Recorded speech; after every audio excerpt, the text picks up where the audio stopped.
Hello, my name is Derek Smith. I have over 20 years as a government federal special agent, and now I bring that experience to you at home in my Special Agent Combatives program.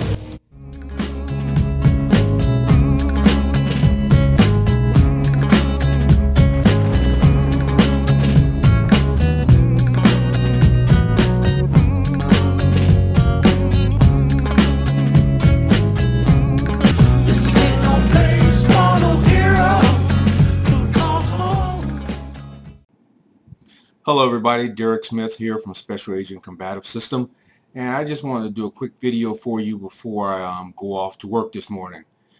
I want to talk about today the importance of having non-lethal self-defense techniques and other methods within your system. So being the victim of a crime can happen to anybody, basically, anywhere at any time. I've had a shotgun put to my chest. I had a gun put to my head. I had two guys pull me aside and put knives to my throat to rob me. In a fight, I had a guy pull a gun out of his sock and put it up to my head. And all this happened before I even went to the military. This happened on the streets in Chicago. So anybody can be a victim of a crime.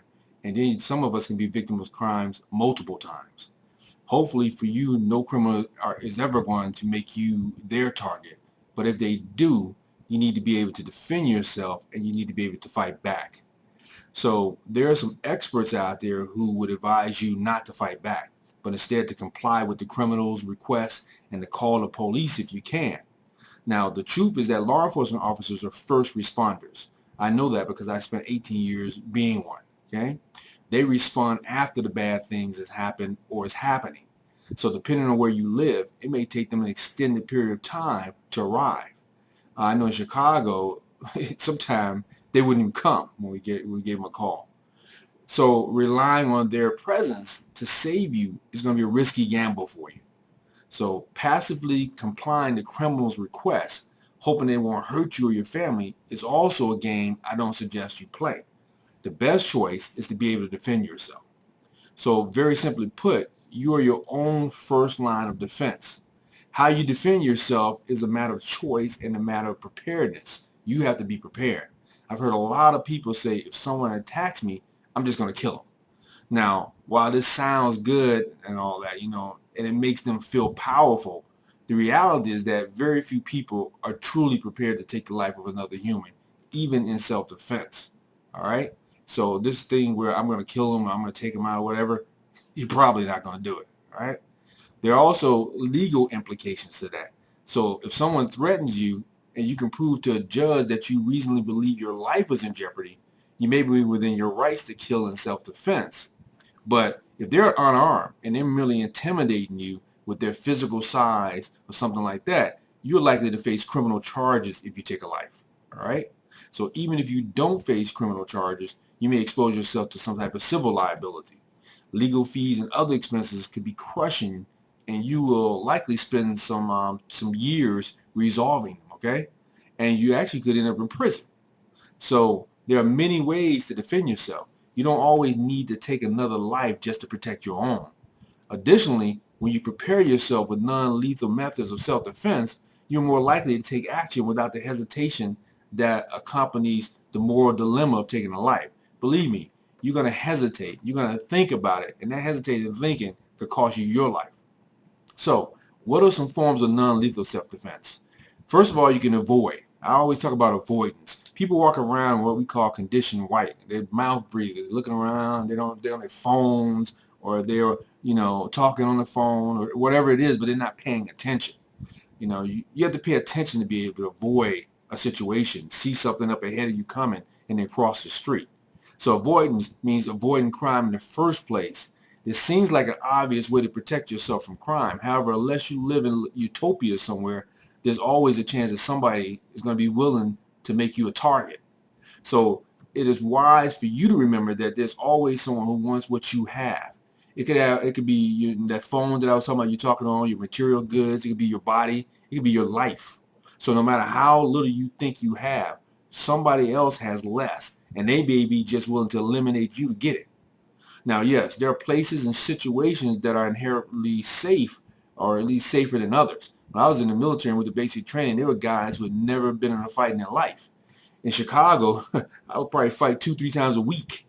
But relying merely on avoidance is not an end-all solution for your self-defense. You still need to be able to defend yourself just in case. Now, there's another thing I have in my book about verbal self-defense. So verbal self-defense basically means using your voice for self-defense. Now, verbal self-defense can be deceptive in nature. You can try mumbling to yourself in an angry tone, hoping your aggressor thinks that you're mentally unstable, crazy or something, and leave you alone. Or you can aggressively threaten your attacker, screaming at them, hopefully causing them to realize they picked on the wrong person to mess with. It could be talking to them in a calm, cold voice and saying something like, "I really don't want to go back to prison again. You need to go find yourself somebody else to pick on today." Now, another form of verbal self-defense is to scream fire or rape or help or something like that to attract the attention of others in the area. Most criminals don't want an audience, and if you attract unwanted attention to them, they may take off in search of acquiring a target. So if you're unable to scream for whatever reason, if it's physical or psychological, then consider buying yourself a personal alarm to do the screaming for you, which brings me to my next form of non-lethal self-defense.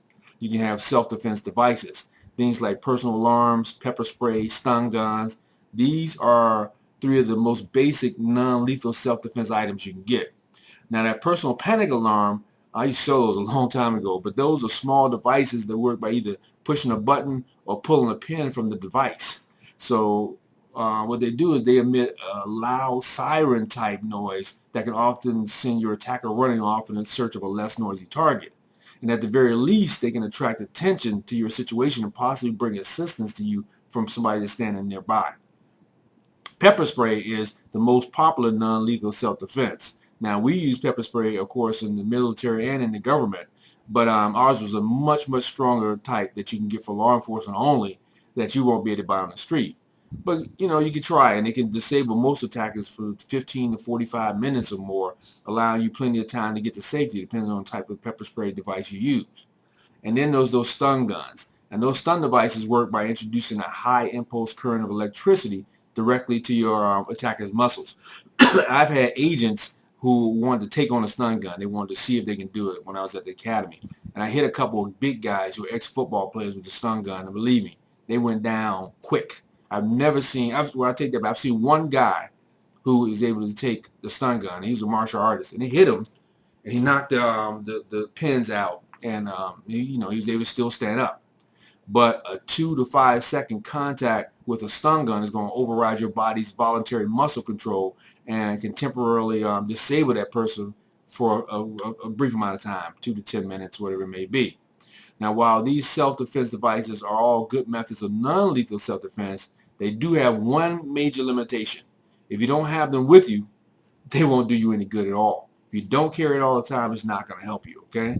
There's also like a tonfa, which is like a tool, looks kind of like a pen or something like that you can use for self-defense. And if you go on my website, you can see one of the best ones I recommend and a demo video on there as well. But the best thing, this next step, is probably the most important thing you need to do. You need to learn some self-defense techniques. All the previous steps I talk about are effective, but there are situations where the only thing you might have available to you is your physical ability and your willingness to fight back.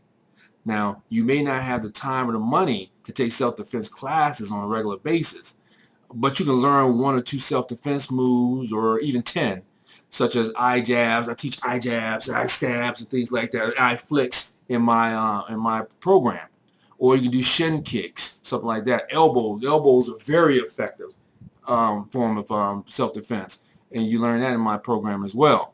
The key, though, is to practice them over and over again until you have mastered them and you can perform them quickly and decisively, automatically when something happens.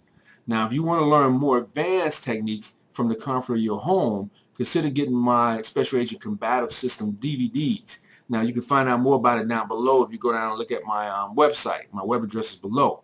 Now, ultimately, self-defense is your personal right and your personal responsibility. Using lethal or non-lethal force is a choice that you have to make. Just make sure you're willing and able to live with the consequences of the choices you make. Again, this is Derek Smith from Special Agent Combative System, and I want you to stay safe out there. I'll see you in the next video.